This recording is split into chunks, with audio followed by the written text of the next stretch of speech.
Des larmes de générosité lui montèrent aux yeux. Il n'avait jamais rien ressenti d'analogue à l'égard d'aucune femme. Mais il savait qu'un sentiment pareil ne pouvait être autre chose que de l'amour.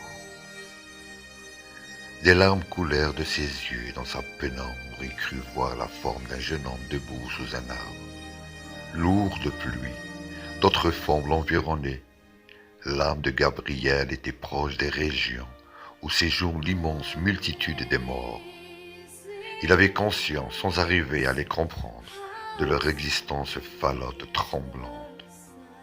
Sa propre identité allait s'effacer en un monde gris impalpable, le monde solide que ces morts eux-mêmes avaient jadis érigé, où il avait vécu, se dissolvait, se réduisait à néant. Quelques légers coups frappés contre la vitre le firent se tourner vers la fenêtre. Il s'était mis à neiger. Il regarda dans un demi-sommeil les flocons argentés ou sombres tombaient obliquement contre les réverbères. L'heure était venue de se mettre en voyage pour l'Occident. Oui, les journaux avaient raison. La neige était générale dans toute l'Irlande.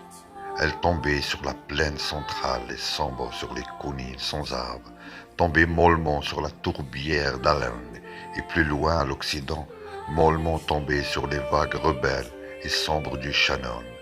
Elle tombait aussi dans tous les coins du cimetière isolé, sur la colline où Michel Furet gisait, enseveli.